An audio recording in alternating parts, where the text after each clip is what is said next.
देखो, सबसे पहली बात हमारी कमजोरी क्या है? हम परेशान हो जाते हैं। संसार में देखो तो परेशान, परमार्थ की तरफ देखो तो हम परेशान हो। ये हमारा आदत स्वभाव बन गया परेशान होना। थोड़ा सा धैर्यवान बनो, गंभीर बनो। कोई इस भारी से भारी विपत्ति में परेशानी स्वीकार करके विपत्ति से थोड़ी निकला जाता। सुलझो, ठीक है, ये विपत्ति आई, समस्या आई, इसका समाधान होगा। ऐसा थोड़ी कि हमें नष्ट कर देगी। अगर अभी हमारी बड़ी हानि हो जाती है, हम कल इससे बड़ा लाभ प्राप्त कर सकते हैं। हमको एकदम बिल्कुल गंभीर रहना है, इतने कमजोर नहीं बन जाना। अब वो गए तो क्या होगा, अब वो वस्तु गई तो क्या, पद गया तो क्या होगा। प्रयास किया था, ये पद मिला था, इससे बड़ा पद प्राप्त करूंगा, मैं इससे बड़ा महान बनूंगा। ठीक है, एक बार गिर गया, गलती हो गई, दंड भोगूंगा, फिर इससे ज्यादा संयम में रहूंगा। बिल्कुल, मतलब एकदम फ्रेश दिमाग रखना चाहिए।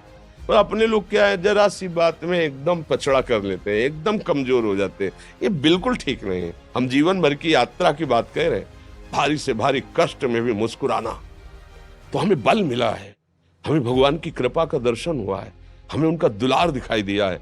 अगर ऐसे तो भाग जाते, फिर परमार्थ में थोड़ी चलना होता है। आज जो आप सुन करके लाभ लेने की चेष्टा कर रहे हो ना, ये केवल प्रवचन नहीं है, ये जीवन है। अगर ये जिए ना होते ना, तो ये इसका प्रभाव नहीं पड़ता, फिर वाणी का प्रभाव नहीं पड़ता। हम इसीलिए कहते हैं, जैसे आप लोग एकदम परेशान हो जाते हैं, तो बोलो क्या हमसे ज्यादा परेशानी होगी? दोनों किडनी खराब, दवाई लाने के लिए पैसे नहीं, पानी रखा है, हम उठ के पी नहीं सकते, भीषण शरीर में कष्ट, भीषण बुखार, क्योंकि किडनी फेल, जरा में बुखार, खाने को क्या, रोटी मांग के लाओ। अगर वहां सब्जी मिलती है तो लाल मिर्च ऐसी पड़ के मिलती थी कि वो पा नहीं सकते थे। आप सोचो, पानी लाना है तो मुझे लाना है, पीना है तो मुझे पीना है। अगर मैं हारता तो कहां पहुंच जाता, क्या स्थिति होती? नहीं, मरना है, पर कदम पीछे। कोई दिन ऐसा नहीं जिस दिन सेवा ना की हो, जिस दिन सेवा ना गए हो। गुरु जी की सेवा में जाना है, पहले अपने को स्वस्थ साबित करना है, नहीं वो सेवा नहीं लेंगे। तुम बीमार हो, तुम कष्ट में हो, ऐसे उनकी दृष्टि परेशान थी, सेवा की, आके लेट गए। फिर हिम्मत की, अपनी श्री जी की सेवा की, मधुकरी नहीं गए, 3-4 दिन भोजन नहीं गए, पर सेवा नहीं छोड़ा, दिनचर्या नहीं छोड़ी। और उसका प्रधान कारण संयम, ब्रह्मचर्य, भगवत आश्रय, नाम जप, कभी हारने नहीं दिया। अभी भी थोड़ी देर बाद डायलिसिस शुरू होगा। हारने, आपको हारे हुए नजर आ रहे हैं?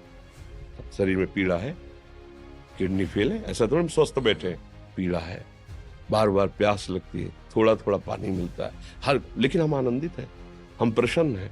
हम लड़ाई में हारे नहीं हैं, ना हारेंगे, हम जीत चुके हैं। हम अपने मालिक के भरोसे में अपना सब बात, तो वो, ये हम अपनी बड़ाई नहीं बता रहे, हम आपको बता रहे समस्या।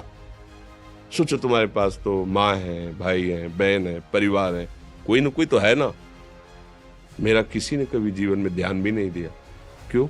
बचपन से बाबा जी बन गए, किसी से प्यार नहीं, किसी से संबंध नहीं, कोई जानकारी नहीं, हम कहाँ हैं, वो कहाँ है, किसी से कोई मतलब नहीं। अच्छा, जवान साधु कौन श्रद्धा करे? कभी गांव जाने की हिम्मत नहीं पड़ती कि रोटी मांग ले, पता नहीं लोग क्या सोचेंगे, क्या भावना कर ले। हम दरवाजे पे खड़े हैं, क्या कैसी भाव, जो हमारे सामने आकाश वृत्ति से आया यौवन अवस्था में, वही पाया, अन्यथा भूखे रह गए।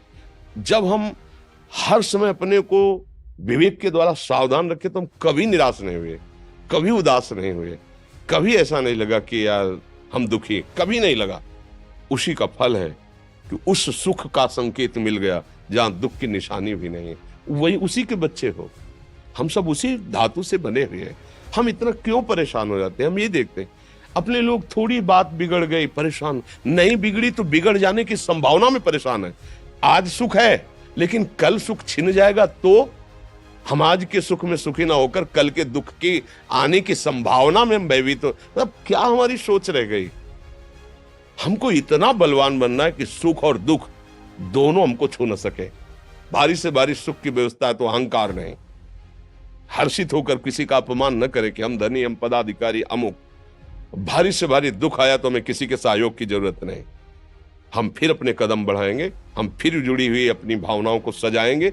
मस्त जीवन एकदम। तुम अविनाशी के बच्चे हो। शेर का बच्चा भेड़ों के बीच में फंसकर म्यों म्यों बोल रहा है, बस अगर दहाड़ना सीख जाए तो कोई भी उसे परास्त नहीं कर सकता। ऐसे भगवद अंश, तू प्रपंच में फंसकर अपने को इतना दीन क्यों देख रहा है? तू ऐसा है कि भगवान के दिव्यास्त्र में भी ताकत नहीं तेरे को मार सके। तू अविनाशी का अविनाशी बच्चा है। विनाशी भोगों को, विनाशी शरीर को मैं मान के इतना भयभीत, इतना दुख ठीक नहीं। ये सबके लिए, केवल एक के लिए नहीं। आप समझो, आप लोग सोचते हैं हम गृहस्थ होकर भला ऐसी स्थिति कैसे। जनक जी सुखदेव जी के गुरु हैं और राजा हैं, महल है, रानियां हैं, नौकर है, चाकर।